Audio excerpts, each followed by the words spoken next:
नमस्कार साथियों, future bright coaching class में आपका बहुत बहुत स्वागत है। जैसे कि आप सभी को पता है कि मैंने रीड की प्रैक्टिस सेट 2 वीडियो डाले हैं, जिसमें प्रैक्टिस सेट 1 का ही 2 वीडियो डाले हैं, जिसमें एक बाल शिक्षा के लिए चिल्ड्रन एजुकेशन वाला बाल शिक्षा और विकास वाला डाला था, और एक पूरा जिसमें इंग्लिश हिंदी आपके सब कुछ थे, जनरल अवेयरनेस थे।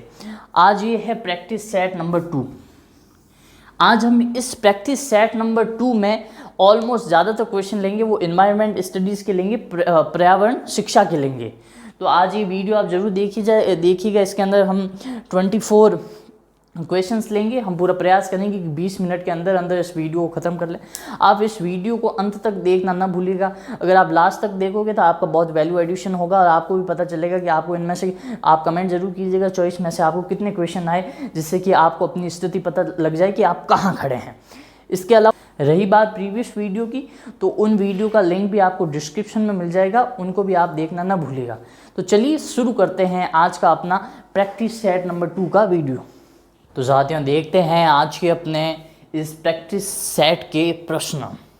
प्लीज़ हैंड राइटिंग पे आप इतना जज मत करिएगा, ध्यान मत दीजिएगा, क्योंकि जैसे ही आपको पता है एक वीडियो बनाने में कितनी मेहनत लगती है। आप जो स्क्रीन पे देखते हो वो मात्र वीडियो नहीं है, इसको शूट करने में बहुत समय लगता है। मैं आपकी जानकारी के लिए बता दूं, जो आप ये वीडियो देख रहे हैं ये रात को 2 बजे शूट हुआ है, तो इसलिए थोड़ी जल्दबाजी में, हड़बड़ाहट में गलत हो जाता है। हम रिसर्च और कंटेंट पे ध्यान देते हैं, फिर वीडियो बनाते हैं। तो एक वीडियो का प्रोसेस मात्र जो स्क्रीन के ऊपर वो नहीं है, परंतु उसके अलावा भी बहुत कुछ, आप बैकग्राउंड में भी बहुत कुछ हो रहा है जो कि आप नहीं देख पाते। तो चलिए शुरू करते हैं आज के अपने प्रश्न को लेते हुए। पहला प्रश्न है, हमारे देश का राष्ट्रीय पशु है, राष्ट्रीय पशु कौन सा है बताइए आप। चीता है, शेर है, ऊंट है, या फिर हाथी है। इन चारों में से बताइए, आप गैस कीजिए। हर एक प्रश्न को मैं आपको 5 सेकंड दूंगा, आप गैस कर सकते हैं। ये आपकी प्रैक्टिस के लिए हैं, प्रैक्टिस सेट। जैसे कि आप कितना अब तक आपने पढ़ा है, कितना क्या ज्ञान है, उसका पता चल जाएगा, और फिर मैं आपको उसका उत्तर बता दूंगा। चलिए, आपका समय हो चुका है। हमारे देश का राष्ट्रीय पशु चीता या बाघ है, जिसे हम बाघ भी कहते हैं। प्रश्न नंबर 2, हमारे राष्ट्रीय ध्वज का जो रंग है, राष्ट्रीय ध्वज में सबसे ऊपर कौन सा रंग है? केसरिया, हरा, लाल, सफ़ेद। काफ़ी इजी क्वेश्चन है, काफ़ी सरल प्रश्न है। मैं आशा करता हूं कि आप सभी ने इसका अंदाजा लगा दिया होगा। तो इसका सही जवाब है केसरिया। हमारे ध्वज में जैसे कि आपको पता है, हमारे ध्वज में 3 कलर हैं। सबसे ऊपर केसरिया, बीच में सफ़ेद, और उसके नीचे हरा। तो आपको काफ़ी हद तक इसके बारे में पता ही होगा। चलिए साथियों, अब अपने अगले प्रश्न की ओर ध्यान देते हैं। प्रश्न नंबर 3 है, वह कौन सा अधिनियम है जिसके अंतर्गत पिता की संपत्ति में सभी संतानों का समान हक है, समान अधिकार है? कौन सा अधिनियम है जिसके अंतर्गत पिता की संपत्ति में सभी संतानों का समान अधिकार है? ऑप्शन 1, हिंदू अधिकारी अधिनियम 1956। ऑप्शन 2, हिंदू विवाह अधिनियम 1955, शारदा एक्ट 1929 1929, चौथा दहेज एक्ट 1961।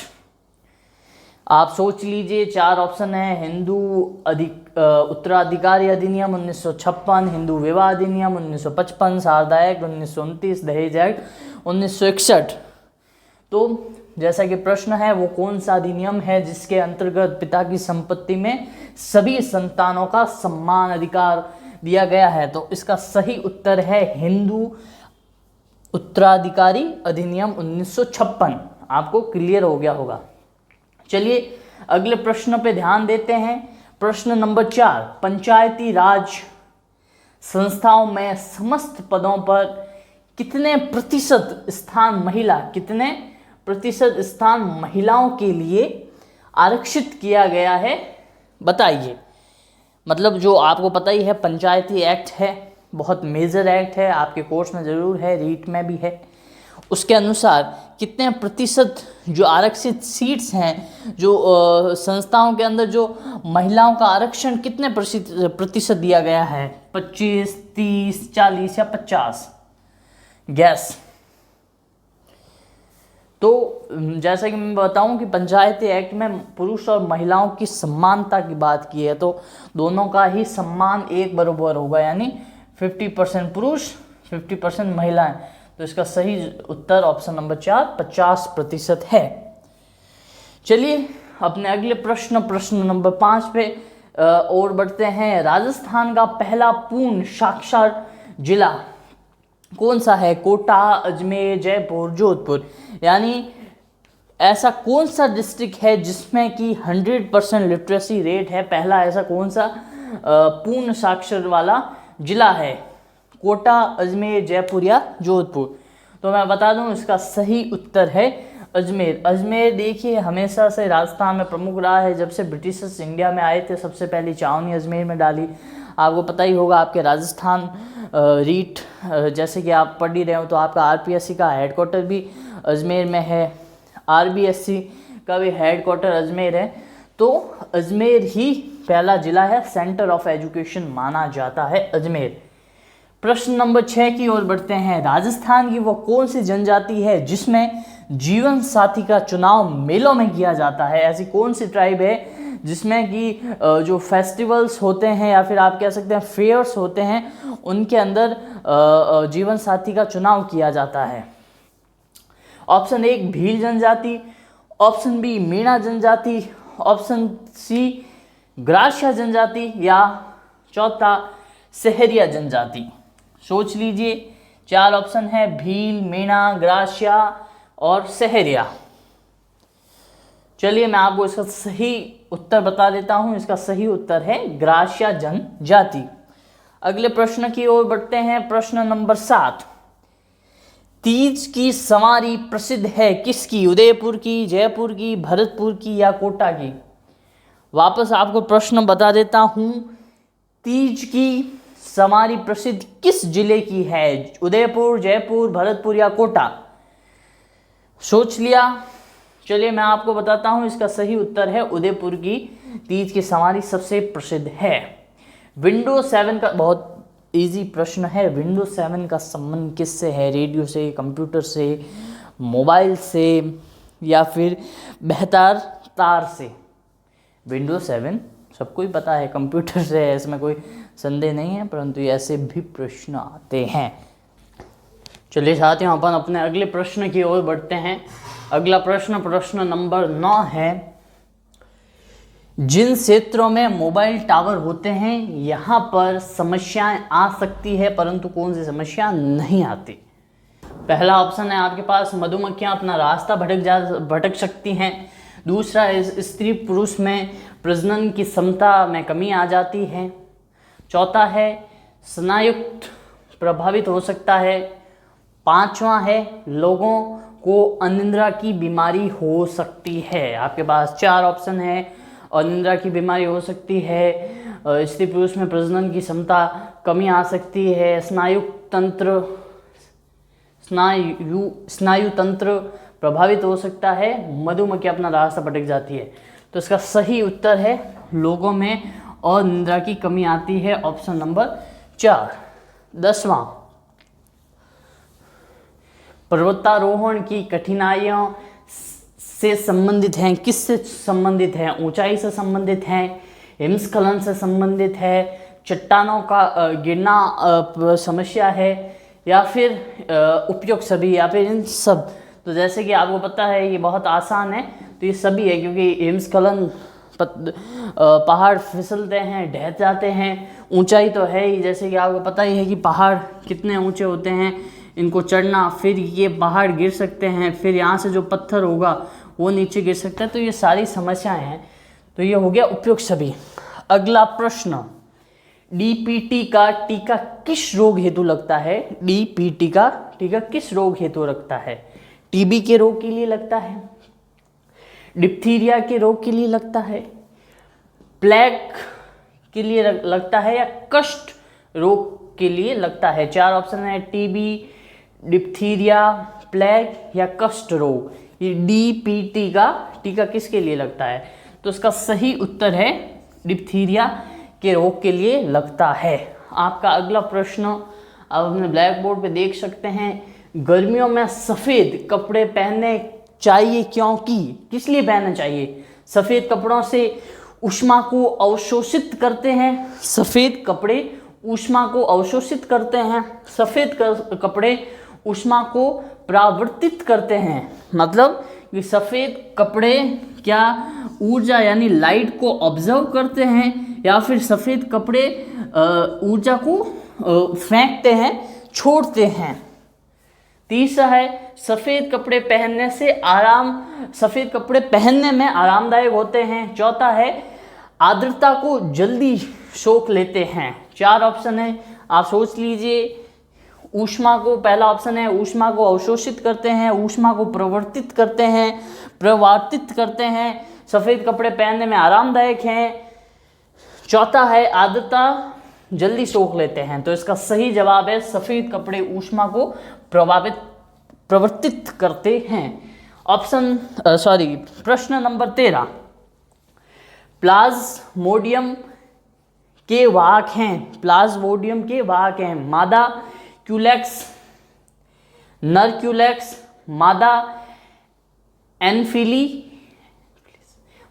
मादा एनाफिलीज या नर एनाफिलीज। आपके सामने 4 ऑप्शन है, मादा क्यूलेक्स, नर क्यूलेक्स, मादा एनाफिलीज या नर एनाफिलीज। सही उत्तर है मादा एनाफिलीज। चलिए आगे बढ़ते हैं अपने अगले प्रश्न की ओर। ऊनी कपड़ों को कीड़े से बचाने के लिए काम आते हैं। नेफ्थलीन की गोली, फेंट्रोल या केरोसिन।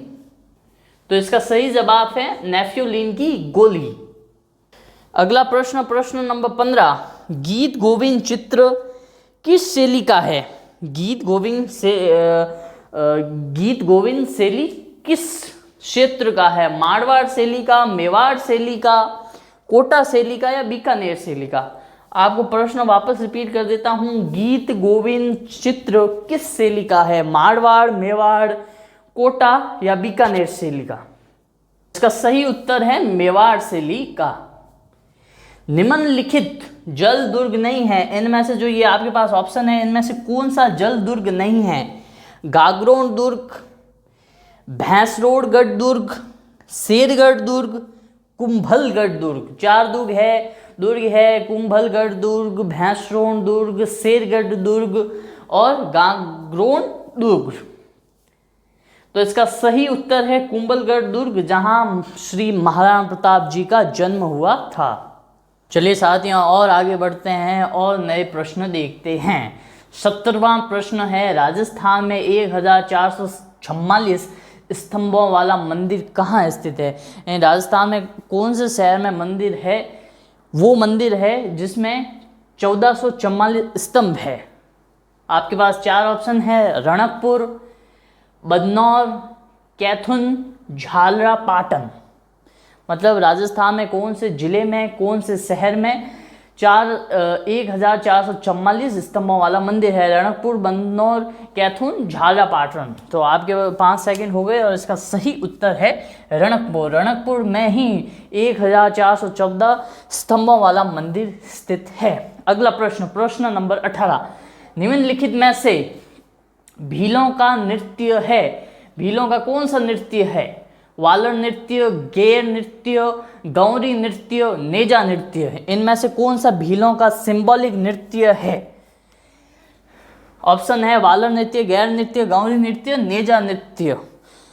आपने सोच लिया होगा और इसका सही उत्तर वालर नृत्य है। आपने जब राजस्थान की जनजातियां पढ़ी होगी तब आपने ये अवश्य पढ़ा होगा।